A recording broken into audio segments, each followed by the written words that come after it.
Good evening, everyone. Kalisperasis.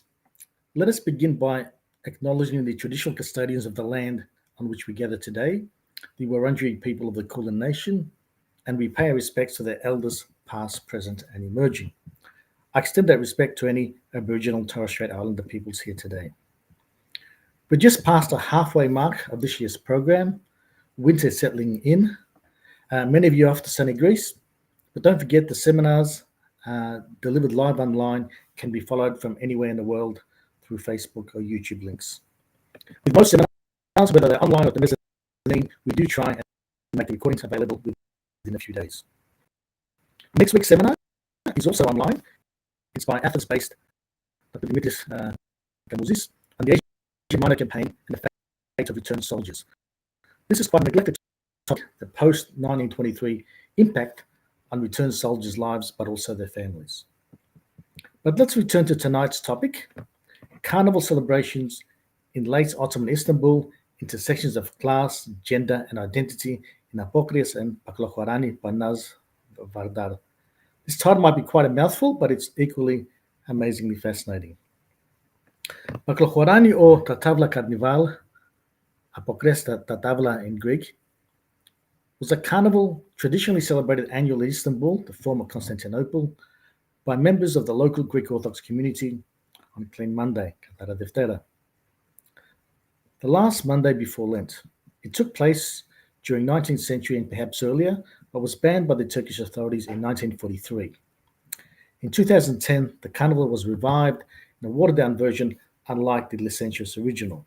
This has now become a regular event on the local calendar. Although for almost 5 centuries, the Greek communities throughout Istanbul celebrated pre-Lent festivals with colourful events that included bawdy parades and parties held indoors and in the street that often lasted for weeks before the 40-day Lent period.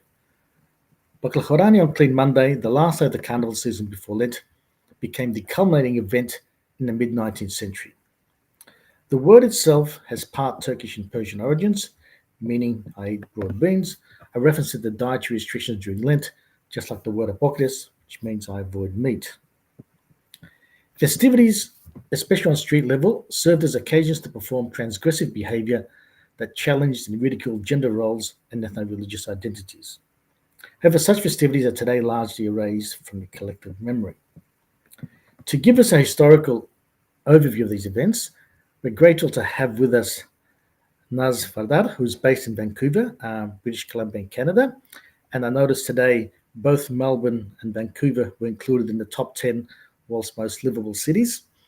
It is a grueling 2 a.m. in the morning in Vancouver due to our 17-hour time difference, but that just simply reflects her dedication to her research and a desire to spread her knowledge to a wider audience. A bit of background on Naz.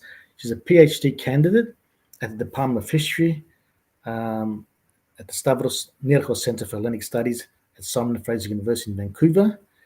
She completed her MA and BA in History at Beyoglu University in Istanbul, and her MA thesis is related to tonight's presentation. Naz, good morning. Take the show away. Thank you very much, Nick, for the introduction. Kalisperasis over there. I would like to first thank you, Nick and Costa, for making this presentation possible. It's a pleasure to share my research with the Greek community of Melbourne from Vancouver in 2 a.m. So today I'm going to share part of my work on carnival festivities, or in other words, Apokries and Baklahorani in Istanbul. These festivities in Istanbul disappeared from the public sphere in 1940s and were gradually erased from the collective memory. They were and after 2020, but which did not take place due to wars and pandemic. And it's thanks to these revival efforts that the history of carnivals came into the attention of scholars and students of history like myself. So before I begin, I would like to read a little passage from a contemporary Ottoman writer to give you an initial idea of what would we see if we were walking on the streets of Istanbul during the Carnival in the first decades of 1900s, which will be my focus today. Okay, let me read you the passage and you have it in front of you also. There was no one on the streets. Climbing up the Mayit Hill, the first sign of life was the laterna. It's a type of street organ, like a mobile music player at the time. Laterna was set up in front of a house. Some masquerades of men and women were leaving the house. A bare-headed fellow was attacking the kids and kidnapping them. He wore a glove with nails and a huge nose ring. A woman with a tambourine was dragging him. The lantern at Shishane police station was illuminating the dim street. Laterna began again, so the dance began. With the naivete of the time, I realized the importance of the mask. If there weren't a mask, no one would play publicly, even if it was the nighttime. Entertainment makes people so reckless. So this passage comes from a very well-known Ottoman writer / journalist, Ahmet Rasim. And it's one of the most known and my favorite passages about the carnival. So today, let's keep it here and let me explain what I will do today and take you to this journey starting from late Ottoman Istanbul and to the specifics of the carnival. I will do two things today. First, I will give a general historical overview of the late Ottoman society, what carnivals were and how they were celebrated. And secondly, I will zoom into the turn of the 19th century to explore more specific moments from the carnival. And with that, I will try to understand how carnivals can provide a lens into the lives of ordinary Ottomans in the end of the empire. And I also want to note here, before I begin my presentation, all the images that you're going to see throughout the presentation are from 1920s and 30s. So they're not realistic. They're not true representations of the period that I'm focusing. I just put them there to give you an idea and help you visualize the carnivals. So how I just briefly want to also mention how I started and where I am at in my research. I must say that this is still a work in progress. My project started as part of an NGO work in Istanbul to create memory walks in order to write and share alternative histories of the city that were not told in the official historiography. So as kids in Turkey, we did not grow up knowing about the carnivals. So it is not part of the official historiography, official nationalistic Turkish historiography.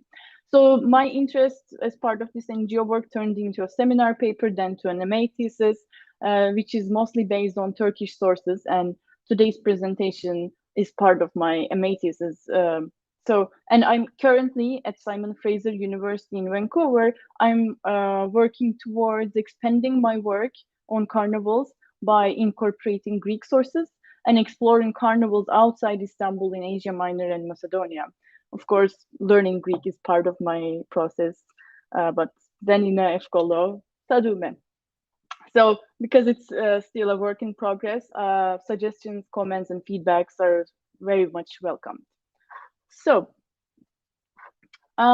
without further ado, let me move us to my first point and give you start from a broader picture. So what's the political and social context in the late Ottoman Istanbul? As I said, my focus lies on the end of the 19th century and early 20th century up until the Balkan Wars. This period was characterized by the oppressive and violent rule of Abdülhamit II. And this Abdülhamit II's rule was followed by a constitutional revolution when for a very short while, liberties and equality before law were emphasized. But it didn't last too long. The Committee of Union and Progress shifted their emphasis to emphasizing the Turkish and Islamic character of the empire. So but in both periods, there was an increasing effort, both in Abdülhamit's rule and in the revolutionary era, there was an increasing effort to control and manage the crowds through policing. And the police reports helps us researchers to really get an idea of what was going on the street level. And further on in my talk, I will be using some police reports from that era.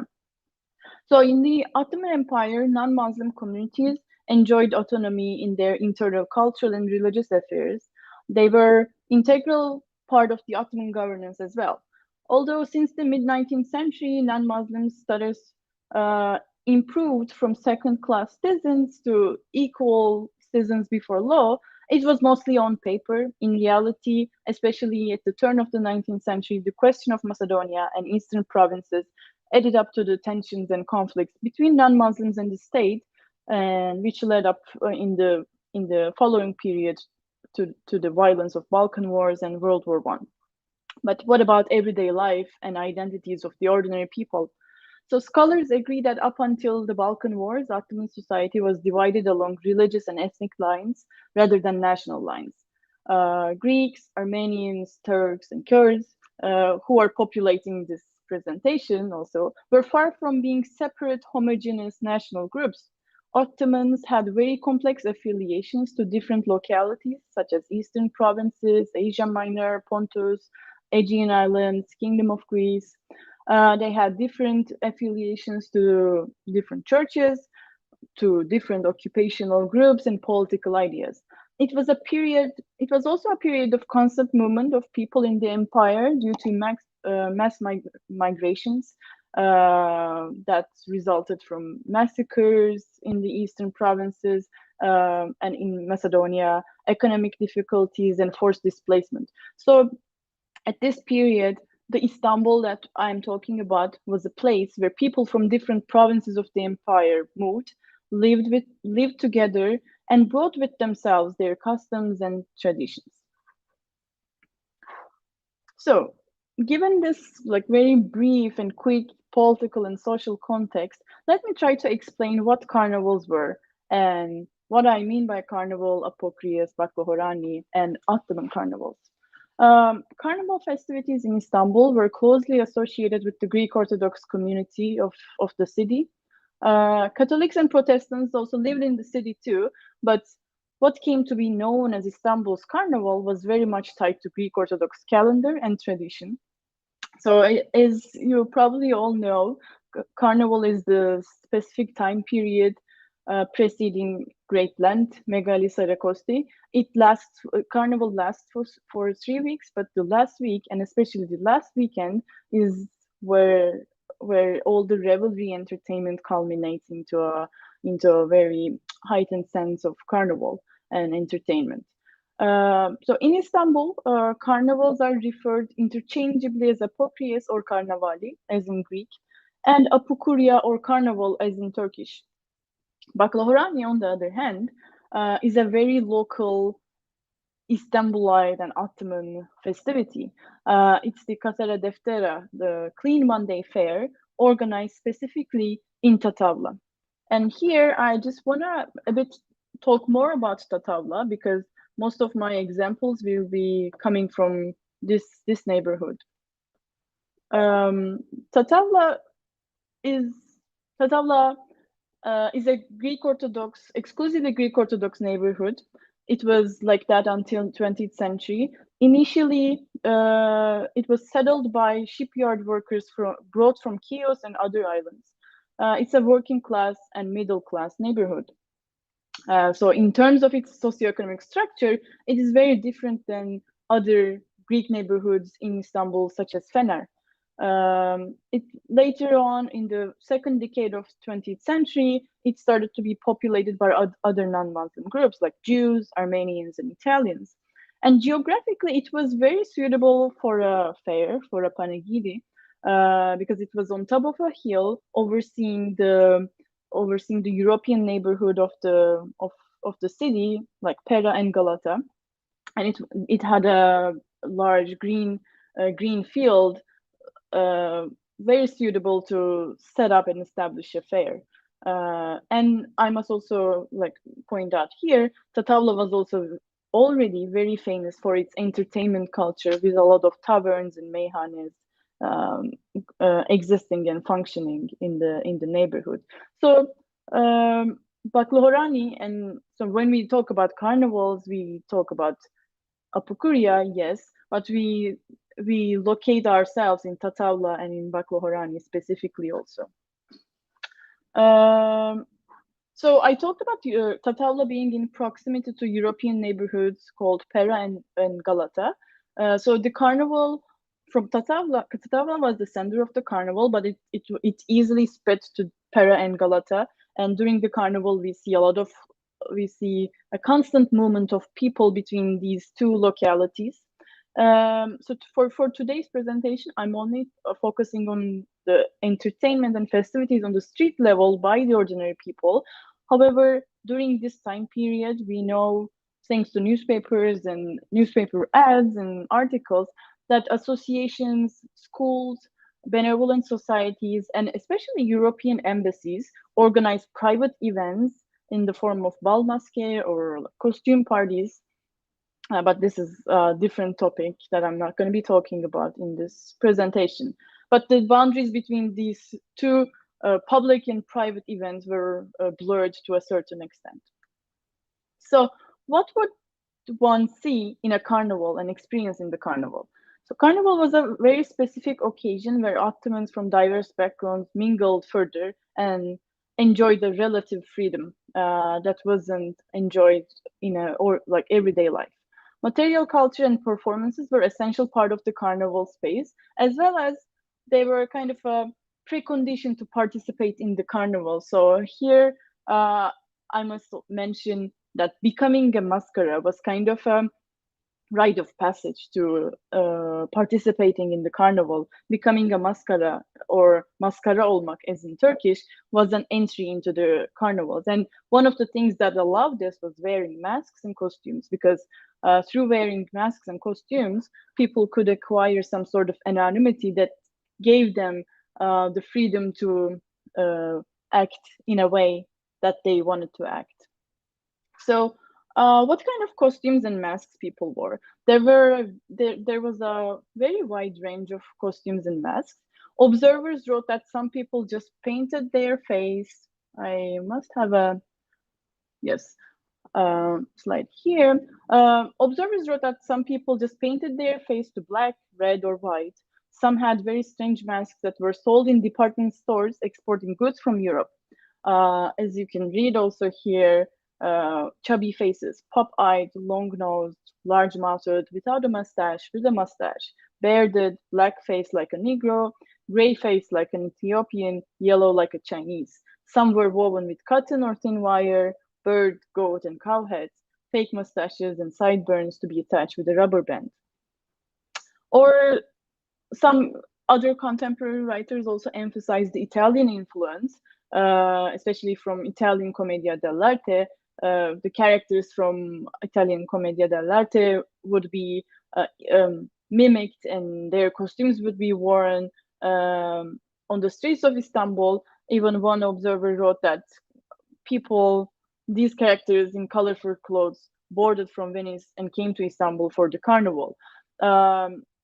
And they also write that another straightforward way to participate in the carnival and become a masquerade was just to cover oneself with domino, which was a large black cloak worn on top of the regular clothes, with a simple mask covering the eyes, simple mask covering the face and leaving the eyes open only. So there was a wide range of costumes, with elaborate and European exported goods to very simple large cloaks.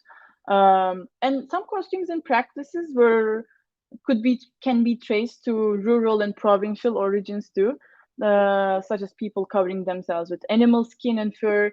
Christmas mummers and kalikansari from Pontus and islands were also taking place during the carnival. Some writers write that epirotes in Fustanella would be dancing on the streets.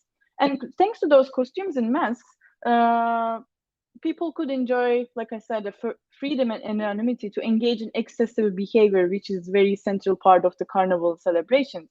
And part of this excessive behavior would be excessive consumption of alcohol, food, disturbing the public order, engaging in sexually explicit performances that people would not engage in their everyday life and normal life. Music and dance was also very central part of the carnival celebrations in Istanbul. There was no recognizable carnival song tradition in Istanbul, unlike in Greece, Domna Samiyo has carefully recorded and preserved. So in Istanbul, there was a wide range of songs that were played. But one key element that enabled this musical experience was laterna. This instrument you see in the middle, it was basically a mobile music player in a period where there were no speakers, and people could just put it in their bag and move around the city with the masquerades and just move the revelry and the entertainment with themselves. And dances range from traditional dance styles to European styles. People perform sirto, hasapiko, çiftetelli, hora. Also more European style dances were performed, such as polka. So I'm slowly moving into my specific cases, but let me before that talk a bit about the profile of the masquerades. Who were these masquerades? Who were these performers on the streets? Who were these ordinary people?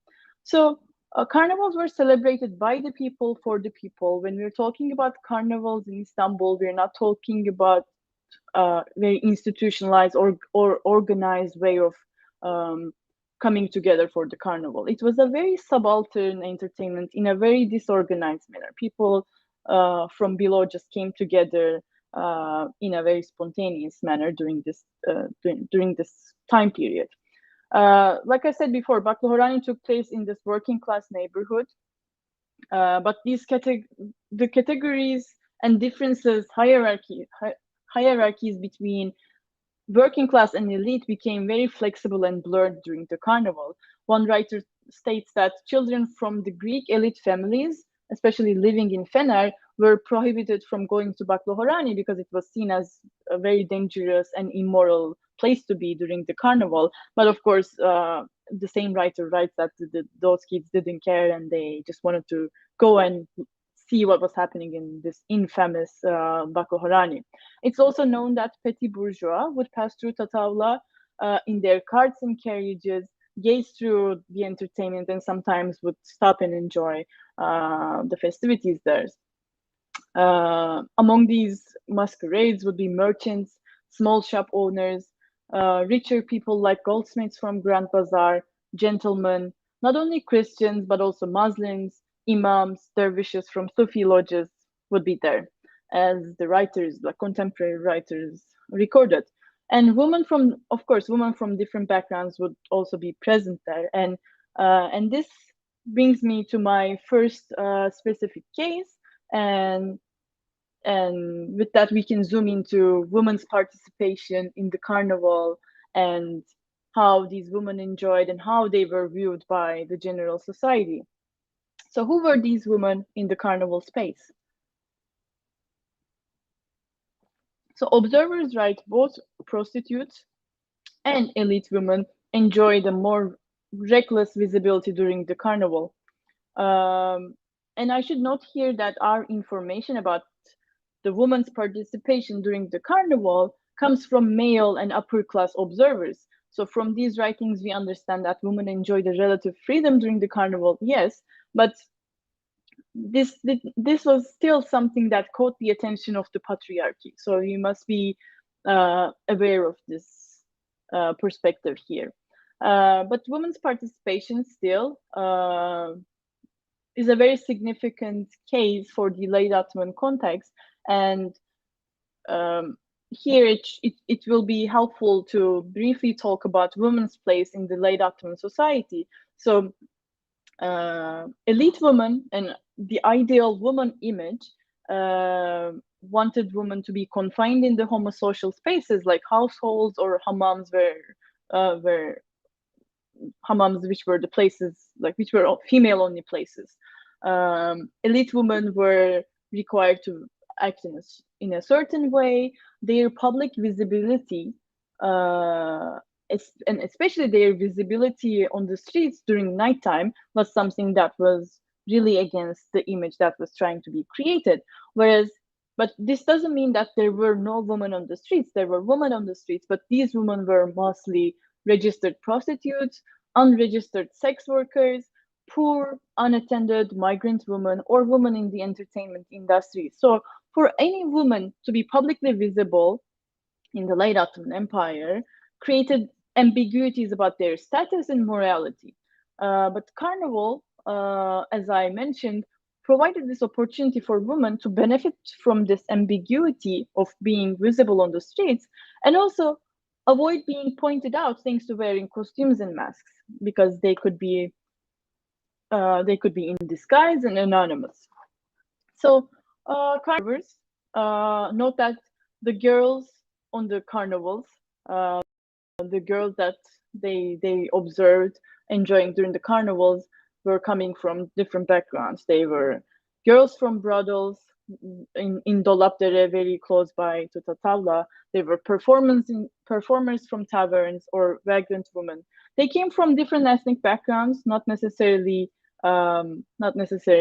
Greek, but also Armenian, Jewish, Polish, Romanian, Croatian, Serbian, Bulgarian. And even the girls from elite families would put on masks, go to Tatavla, which was kind of prohibited in another time, enjoy taverns along with men, drink together, and even sometimes enjoy momentarily flirtatious and sexual activities in those taverns with their masks and costumes. So, but not only their presence on the street and visibility during the carnival, but also the type of clothing and their public performances and behavior took the attention of contemporary observers. Women wore clothes that were morally not accepted for them to wear in another day. These would be pants, clothes that revealed part of their bodies. They would imitate cancan performers from Moulin Rouge. They would get into disguise of Amazons.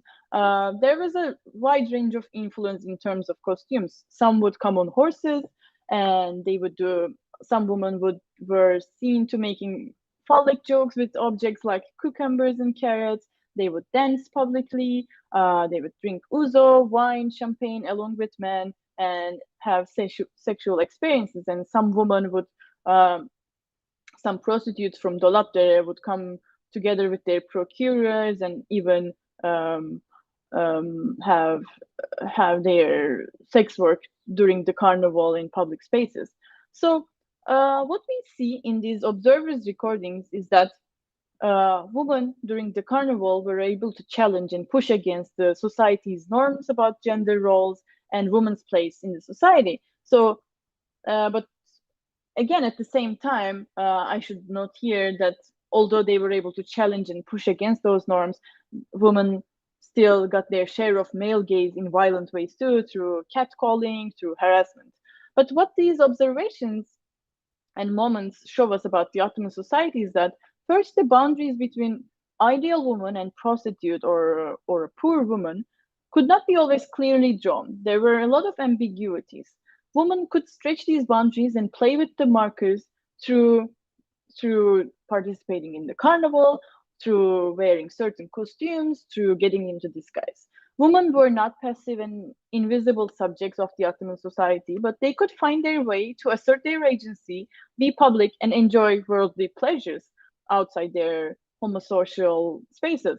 Subverting, and from here, I will move on to my second case and say that subverting gender roles was not only women's realm in the carnival. Cross-dressing among the males was common, and thanks to the police reports from 1911, we learned that Muslim males would also participate in the carnival in women's costumes, and this caused a certain anxiety among the police, Muslim society, and the state. So now we move on from women's participation to Muslim males' participation in the carnival and focusing on specific cases from 1911. So the information for Muslim males' participation in the carnival in women's clothes come from police reports, as I said, Three police reports from 1911 recorded that 5 Muslim males were caught in the carnival and were accused for acting against Islam by joining the carnival festivities. So this means that Muslims' participation in the carnival was criminalized by the state. But this is another discussion point which would help us understand the state's perspective towards carnivals and non-Muslims and the political tensions of the time. But for the purpose of this talk, I won't go into the detail. The main significance of these reports for the purpose of today is that they provide very detailed accounts of the type of clothing preferred by these men, the means through which they obtain these clothing, the networks available for them, and the motivations of these males in participating in the carnival. So who were they?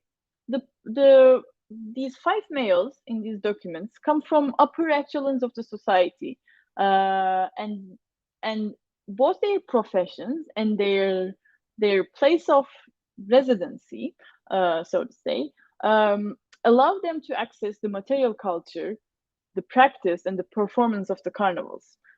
How? So let's look at Mehmet Hikmet Efendi.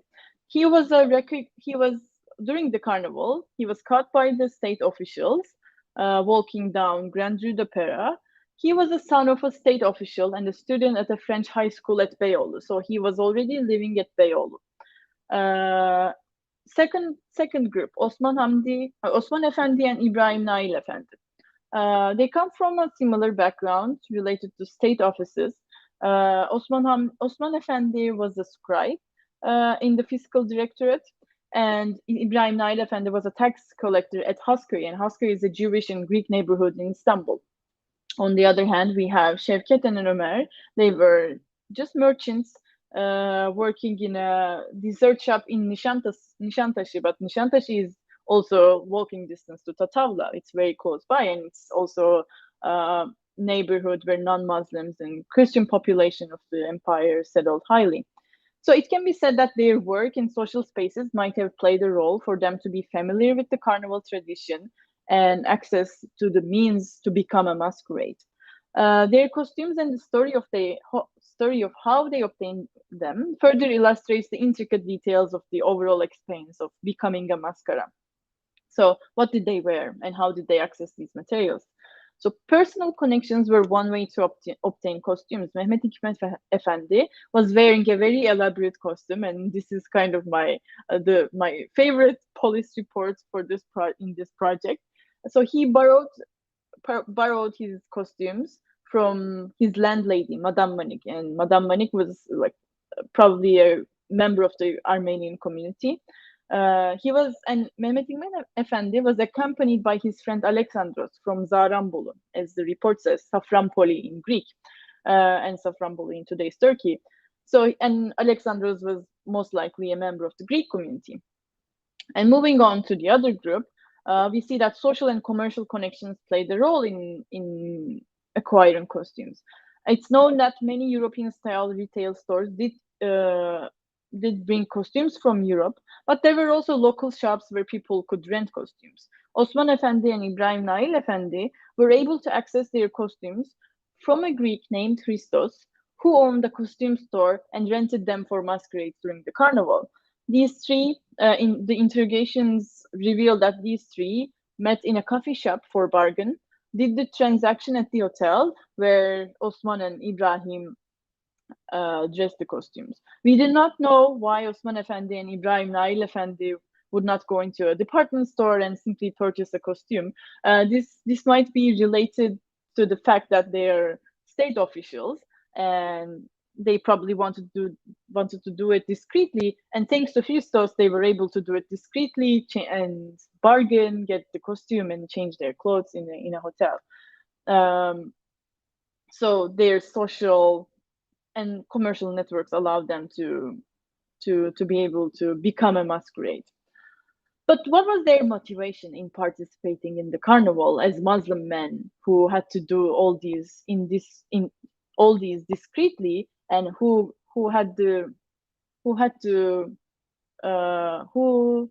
faced the risk of being caught by the police? Why would they participate in the face of all these? So when we look at the interrogation reports, there are multiplicity of motivations we see. It should be kept in mind also that these testimonies and interrogations were given in the presence of the police officers. So what we read in the police reports, we should not take them at their face value, but there might be something that reflects the reality. For example, Mehmet Hikmet Efendi again, in the interrogation when the police asked why he joined the carnival, whether he knew that it was against Islam or not, he completely denied his agency and said he got drunk and Madame Manik's guests made him wear clothes.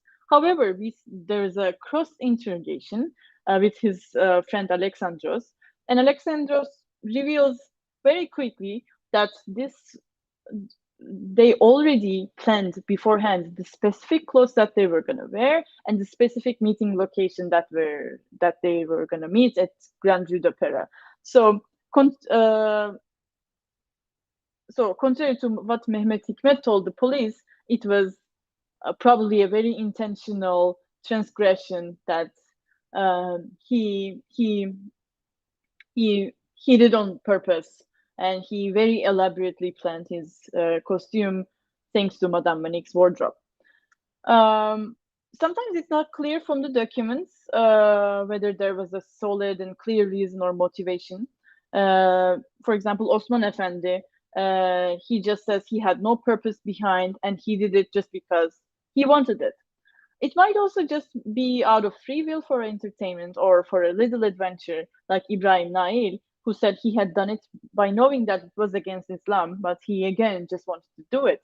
Or Şevket, for example, said he had done it because he wanted his friend from Aleppo, Ömer, to experience it because they didn't have carnival there. So motivations and drives varied. Image of Islam being unlawful or going against strict gender norms did not stop these men from attempting to enjoy Apokries and Baklahorani, which was closely associated with the Greek-Orthodox of the city. They took the risk to explore the means to become a masquerade and stroll in the carnivalesque. These 5 men were only the men who got caught, and I'm assuming and speculating here, of course, a bit, there might be others who enjoyed without being recognized and caught during the carnival. And this shows us that in the carnival, men were also actively stretching these gender roles and pushing them against. So finally, I will move from the issue of gender and zoom into the intersections of class and ethnic identity. So as I said before, Carnival was an opportunity to express social anxieties and tensions in the society. These were done through public performances and plays that mimicked, ridiculed, and mocked certain groups, characters, or issues. The performers in these plays were ordinary people, most probably friends from the same neighborhoods, maybe part of the issue that they were making fun of, or maybe they were just aware of the social issues around them. So 2 of the very common scenes that we read in the writings of the contemporary observers were the plays that ridiculed hamals, porters, and tulumbacıs, firefighters. I'll start with the porter play, and let me just briefly give you an idea what these plays look like for a contemporary observer. So a group of masquerades would dress up as porters with more traditional and rural clothing. And just a parenthesis here, porters in Istanbul were usually recruited among young boys from eastern provinces, such as Bitlis. They were seasonal and poor workers moving to Istanbul without their family and living in bachelor houses. So in the procession during the carnival, 10 mock porters would stand across each other in pairs, just like you see in this old photo, but this is not from the carnival. This is an actual photo depiction from the time period. But during the carnival, they would stand across each other in pairs, just like normal porters would do. Each pair would carry a long stick with a heavy chain, but at the end of the chain there wouldn't be the big load of whatever they're carrying, but there would be an egg attached at the end of the chain.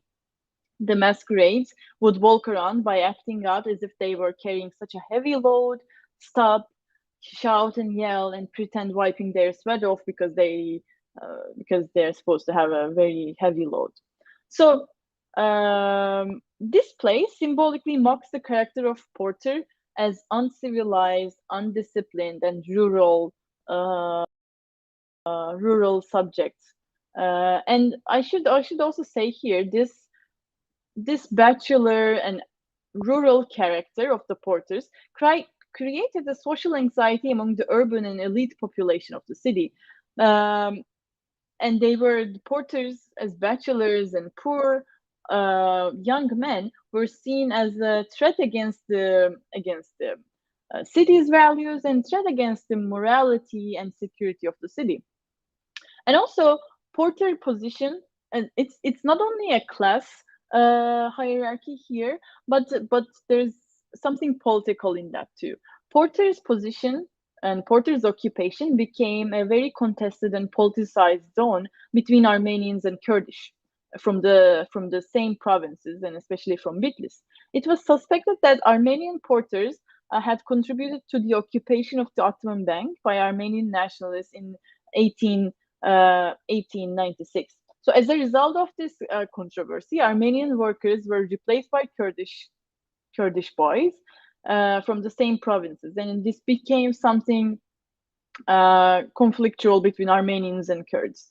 It's highly possible that this social and ethnic tension around porters of Istanbul was expressed in these mockery plays.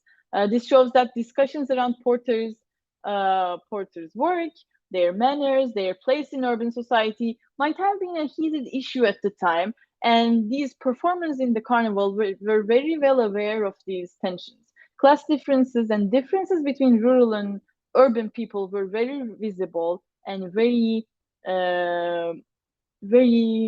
much felt by the ordinary people on the streets. And Carnival was an occasion for these people to express it. And I should say I put a very new photo from the same from the historical peninsula. The Hamals and the porters are still working there. They come from different backgrounds, of course, and the municipality in 2012 built a Hamal statue here. And if you go there, you will see their work environment today. Another example, I'll move on to my second example, and we are coming to an end soon. So another example is Firefighters, Tulumbacı. So what happened in this place? Observers write that during the carnival, people would first hear a cry and yell in Greek, then see a masquerade dressed as firefighters turning the corner. They would shout fake neighborhood names that they claim that they come from. They would start putting on a show, a very masculine and an exuberant show on the streets during the carnival. So who were the Tulumbacıs? I will again put a parenthesis here just to put this play into context. In the 19th century, firefighters started to be recruited from their respective neighborhoods. Each neighborhood became responsible for providing a tulumba, the engine used to distinguish the fire, and create a fire brigade unit. These recruits were chosen among strong and young men of the neighborhood. They would either have other occupations or most of the time be unemployed, but come together when there was a need. They would come together not only in case of fire, but just in occasions where they felt like they need to maintain and preserve the security and morale of their community. So it was a very patriarchal and masculine post and totally voluntary. So Greek fire brigades in Tatavla were among the most famous in terms of their strength and their success at the turn of the century. The church supported the unit, and the Irakli sports club provided the tulumba. So it was a very communal affair to support Tulumbacıs, firefighters. We can say that it was a voluntary occupation where gender ethnic and class identity and intertwining. So during the carnival, firefighter masquerades would pretend to have control of the engine that they are carrying off, but they wouldn't move further, they wouldn't make any moves or walk along. Instead of a tulumba, the engine, they would carry a small chest with a beanpole nailed on top. The plumber would carry a tiny pipe. The lantern keeper had a tiny paper lantern. The housekeeper had a long and thin rope. The chief appeared riding a donkey. So all these representations are very pejorative of Tulumba's role and place in the society, very ridiculing their uh, manners and their self perspective. They pretended like the masquerades pretended like they have been exhausted. They wipe their sweats, they yell and they shout. So the fact that firefighter mockery, especially ridiculing their Greek and hyper-masculine character, was one of the famous plays of the carnival, suggests that the character of the neighbors' fighters was also an issue in the society. This was something that created maybe tensions in the society, that caught the attentions of the ordinary people in everyday life. And during the carnival, through mockery, people could find the opportunity to express their maybe awareness or maybe their critique of the authority that firefighters asserted in their societies with an exaggerated performance of masculinity and aggressivity. This also shows that categories in the Ottoman society existed along the lines of one's public engagement, behaviors, occupations, along with their gender and ethnic identity too. So in the Ottoman society, what the point that I'm trying to make here, that in the Ottoman society, people were not only Greeks, people were not only Turks or only Kurds or only Armenians. They were also firefighters. They performed masculinities. They had class identities coming from poor or provincial backgrounds or from an elite background. So all these identities cut across each other. So in conclusion, and just to wrap up all my talk so far. So Ottoman carnivals were 19th and 20th century urban phenomena that was shaped by the social, political, and economic dynamics of the society. Apokries and Baklahorani gave ordinary Ottomans the occasion to express and perform their desires, tensions, anxieties, and fears about themselves and the world around them. It was a moment for transgressing and subverting symbols and practices that have been viewed as marking the gender, ethnic, and class boundaries in the Ottoman society. Carnivals become here, in my perspective, a very valuable source to hear the voice of the ordinary Ottomans, whose voices are most of the time silenced in the official archives and in other historiographies. So carnivals become important to access ordinary Ottomans' experiences and lives. People did not necessarily define themselves and performed according to be performed only as Greeks, Turkish or Armenian, or only Christian and Muslim. They had many overlapping identities that was determined by many other factors, from their social connections and networks to their class and gender. And people were not, and these examples show us that people were not passive receivers of monolithic and oppressive measures, but they were very much active in the making of meanings, contesting these meanings, contesting the state, not only in serious and rebellious manner that would culminate into violence and conflict, but also in a very light, ridiculing, and joking manner, which instead culminated into laughter and joy, but still made a presence in their respective societies. So furthermore, as a last remark, I hope that my future research will contribute further to our understanding of continuities and transformations in the questions of nationalisms, identities, and traumas of the Turkish and Greek societies in the 20th century. And thank you very much for listening and bearing with me till the end.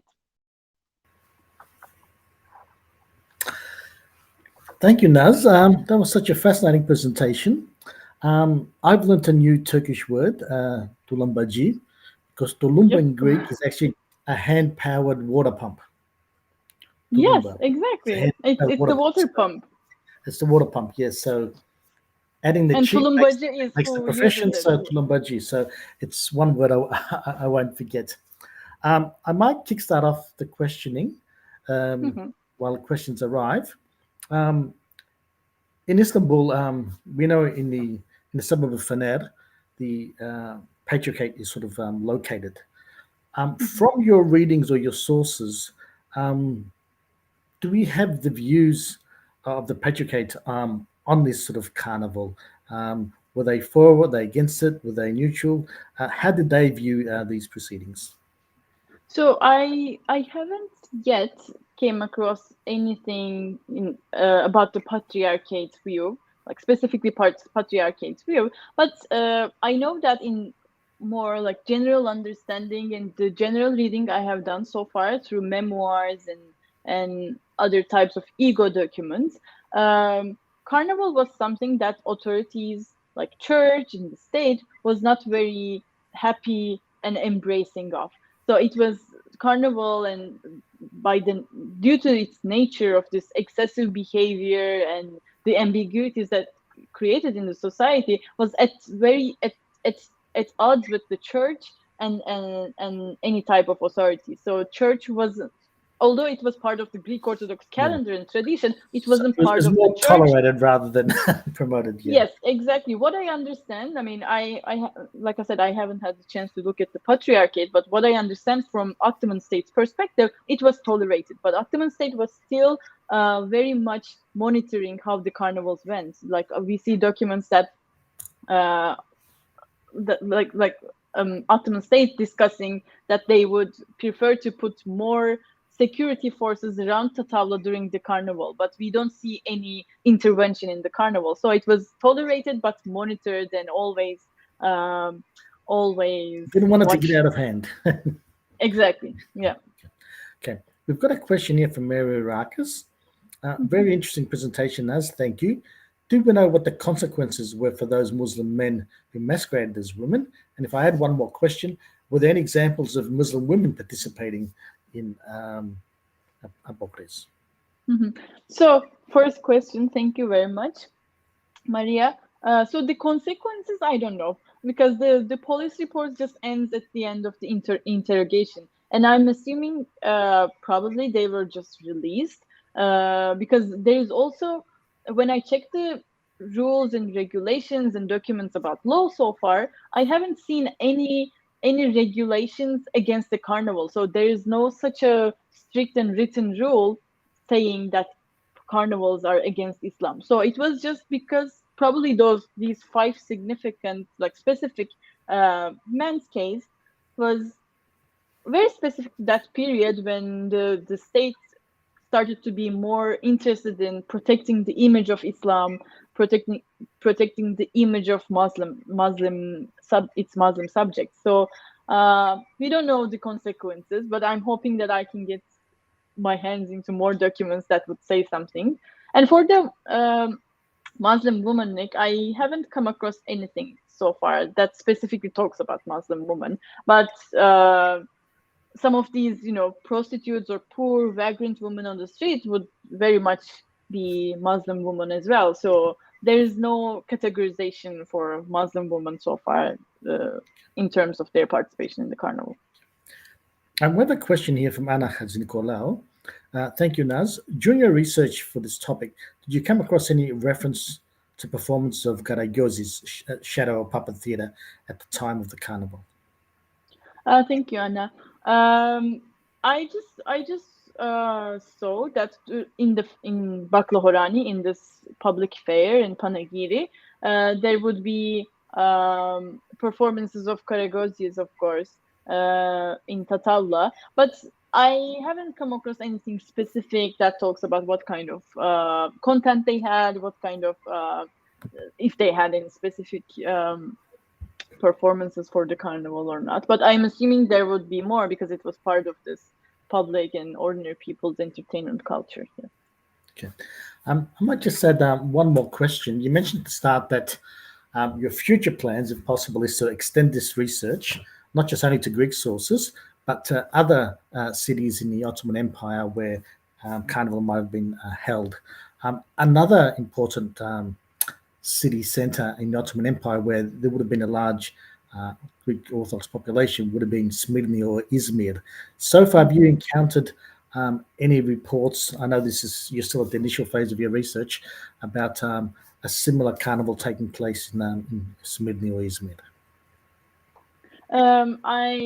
In my secondary readings about Izmir and its non-Muslim population, what we know from the works of historians is that religious festivals in Izmir would be much more tolerated and would enjoy more freedom. So I'm suspecting, and I hear from also my Greek colleagues when they come across such information and sources, that there were festivities in Izmir too. And along with Izmir, Ayvalı was also one of the places where we know Carnival was celebrated. Thessaloniki and other Macedonian towns like Manastır, Vitola, and they pop up in Ottoman sources. Yeah. But Smyrna was one of the centers also, and I'm hoping to look more into that. Okay, good. Yes, I think I don't see any more questions. I know it's very early in the morning, so we might just relieve you a bit. And thank you for making the effort to get up so early in the morning and deliver this presentation. It was fascinating. Best of luck with your future studies, your future research, and who knows, you're always welcome to the Greek Centre in Melbourne if your journey ever takes you to Australia. Thanks once again, Naz.